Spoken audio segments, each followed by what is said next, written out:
Toronto is the most populous city in Canada, and the capital of the province of Ontario. In 2011, Toronto had a population of 2,615,060, making it the fourth most populous city in North America, after Mexico City, New York City, and Los Angeles. The Greater Toronto Area is the most populous metropolitan area in Canada, with 5,583,064 people living in the census metropolitan area as of 2011. Classified as an Alpha Global City by the Globalization and World Cities Research Network, Toronto is a leading international center of business, finance, arts, and culture. Located in southern Ontario on the northwestern shore of Lake Ontario, Toronto is situated on a broad sloping plateau intersected by an extensive network of rivers, deep ravines, and urban forest. It anchors the Golden Horseshoe, a densely populated region surrounding the western end of Lake Ontario that is home to 8,686,923 people, or around 26% of the entire population of Canada. The vastly diverse demographics of Toronto reflect its current and historical role as an important destination for immigrants to Canada. It is one of the most multicultural and cosmopolitan cities in the world, with about 50% of residents having been born in a country other than Canada, and over 200 distinct ethnic origins represented among its population. While English is the primary language spoken by the majority of Torontonians, there are over 160 different languages spoken in the city. The Toronto area has been inhabited for thousands of years by various Aboriginal peoples.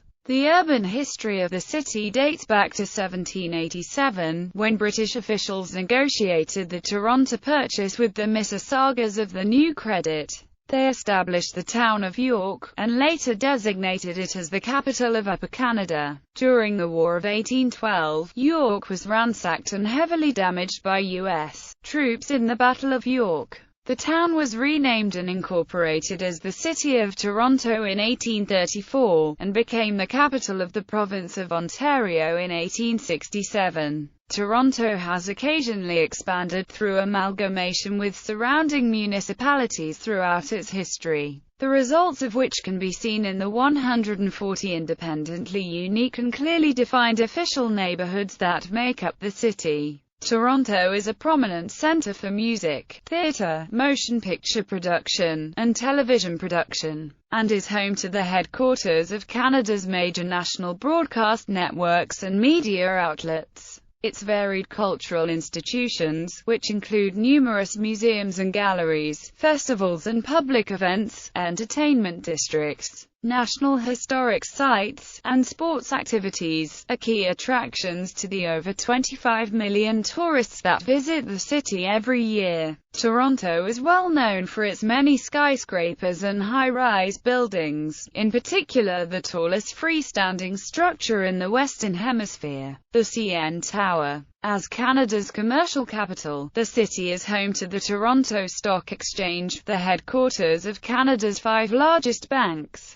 and the headquarters of many large Canadian and multinational corporations. Its economy is highly diversified with strengths in technology, design, financial services, life sciences, education, arts, fashion, business services, environmental innovation, food services, and tourism. Toronto is placed among the global leaders in the Global Financial Centers Index, and is also consistently rated as one of the world's most livable cities by the Economist Intelligence Unit and the Mercer Quality of Living Survey. History. Before 1800, when Europeans first arrived at the site of present-day Toronto, the vicinity was inhabited by the Iroquois, who by then had displaced the Wyandot people that had occupied the region for centuries before c. 1500. The name Toronto is likely derived from the Iroquois word T-Coronto, meaning place where trees stand in the water. This refers to the northern end of what is now Lake Simcoe, where the Huron had planted tree saplings to corral fish. a portage route from Lake Ontario to Lake Huron running through this point, the Toronto Carrying Place Trail, led to widespread use of the name.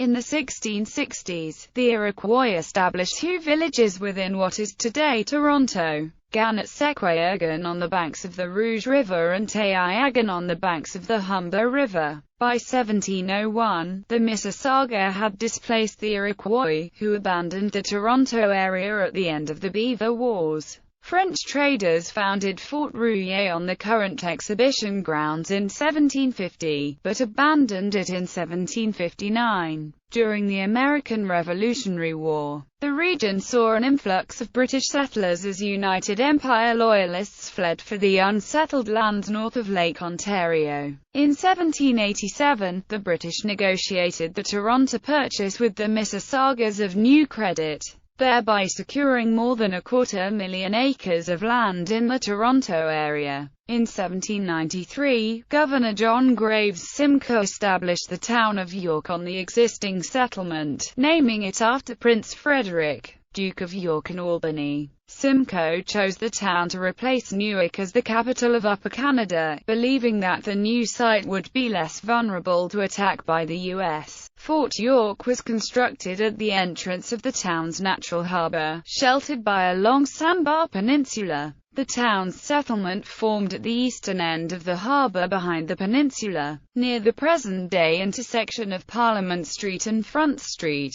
1800 to 1945 and 1813. As part of the War of 1812, the Battle of York ended in the town's capture and plunder by U.S. forces. The surrender of the town was negotiated by John Strachan. U.S. soldiers destroyed much of Fort York and set fire to the Parliament buildings during their 5-day occupation. The sacking of York was a primary motivation for the burning of Washington by British troops later in the war. York was incorporated as the City of Toronto on March 6, 1834, reverting to its original native name. The population of only 9,000 included escaped African American slaves, some of whom were brought by the Loyalists, including Mohawk leader Joseph Brant. Torontonians integrated people of color into their society. In the 1840s, an eating house operating on Frederick and King, a place of mercantile prosperity in early Toronto, was operated by a man of color named Bloxham. Slavery was banned outright in Upper Canada in 1834. Reformist politician William Lyon Mackenzie became the first mayor of Toronto and led the unsuccessful Upper Canada Rebellion of 1837 against the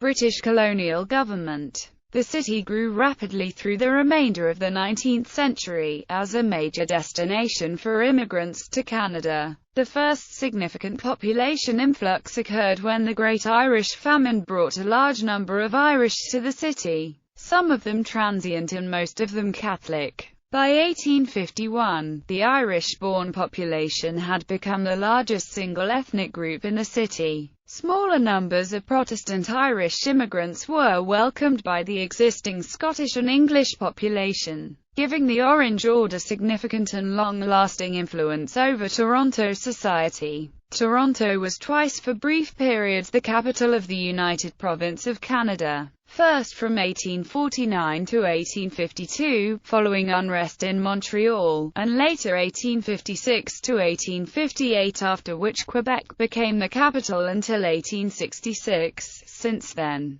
the capital of Canada has remained Ottawa, as it had been for Upper Canada from 1793. Toronto became the capital of the province of Ontario after its official creation in 1867. The seat of government located at the Ontario Legislature located at Queen's Park. Because of its provincial capital status, the city was also the location of Government House, the residence of the viceregal representative of the Crown in right of Ontario. In the 19th century, an extensive sewage system was built, and streets became illuminated with gas lighting as a regular service. Long-distance railway lines were constructed, including a route completed in 1854 linking Toronto with the Upper Great Lakes. The Grand Trunk Railway and the Northern Railway of Canada joined in the building of the first Union Station in downtown. The advent of the railway dramatically increased the numbers of immigrants arriving, commerce and industry, as had the Lake Ontario steamers and schooners entering port before, which enabled Toronto to become a major gateway linking the world to the interior of the North American continent. Toronto became the largest alcohol distillation center in North America. The Gooderham and Worts distillery operations became the world's largest whiskey factory by the 1860s. A preserved section of this once dominant local industry remains in the distillery district. The harbour allowed for shore access to grain and sugar imports used in processing. Expanding port and rail facilities brought in northern timber for export and imported Pennsylvania coal. Industry dominated the waterfront for the next 100 years.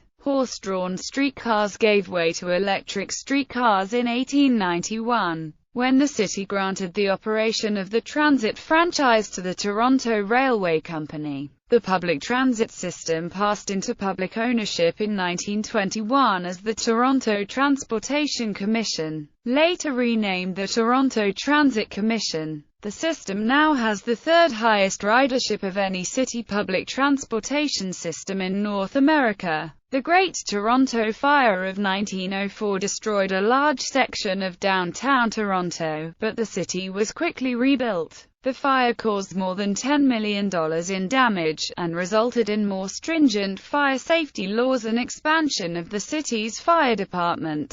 The city received new immigrant groups beginning in the late 19th century into the early 20th century, particularly Germans, French, Italians, and Jews from various parts of Eastern Europe. They were soon followed by Chinese, Russians, Poles, and immigrants from other Eastern European nations. As the Irish before them, many of these new migrants lived in overcrowded shanty-type slums, such as the Ward, which was centered on Bay Street, now the heart of the country's finances. Despite its fast-paced growth by the 1920s, Toronto's population and economic importance in Canada remained second to the much longer established Montreal. However, by 1934, the Toronto Stock Exchange had become the largest in the country. Since 1945, following the Second World War, refugees from war-torn Europe and Chinese job seekers arrived, as well as construction laborers,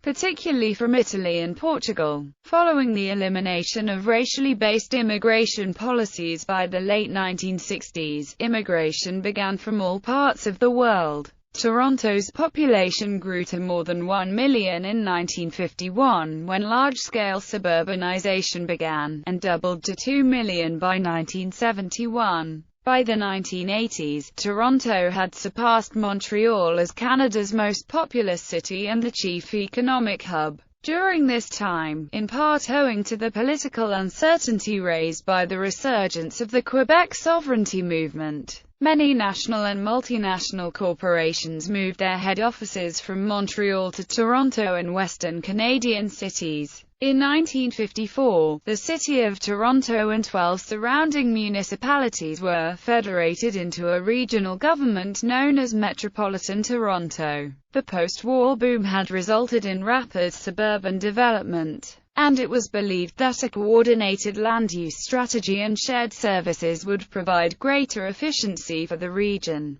The metropolitan government began to manage services that cross municipal boundaries, including highways, police services, water and public transit. In that year, a half-century after the Great Fire of 1904, disaster struck the city again when Hurricane Hazel brought intense winds and flash flooding. In the Toronto area, 81 people were killed, nearly 1,900 families were left homeless, and the hurricane caused more than $25 million in damage.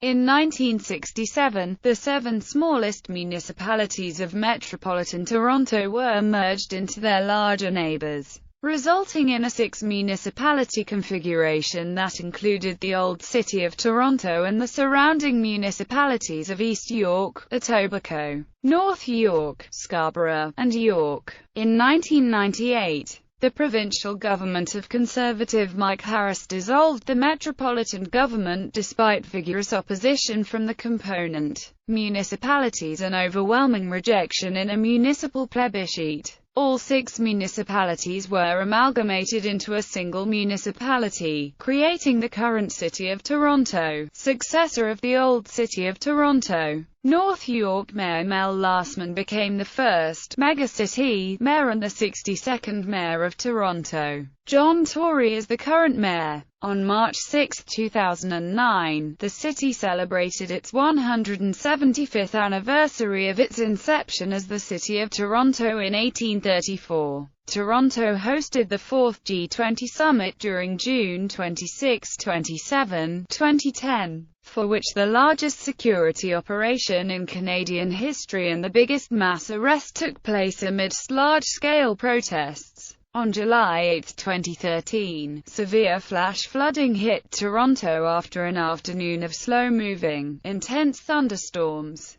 Toronto Hydro estimated that 450,000 people were without power after the storm, and Toronto Pearson International Airport reported that 126 millimeters of rain had fallen over 5 hours, more than during Hurricane Hazel. Within 6 months, December 20, 2013, Toronto was brought to a halt by the worst ice storm in the city's history, rivaling the severity caused by the 1998 ice storm. Toronto went on to host World Pride in June 2014 and the Pan American Games in 2015.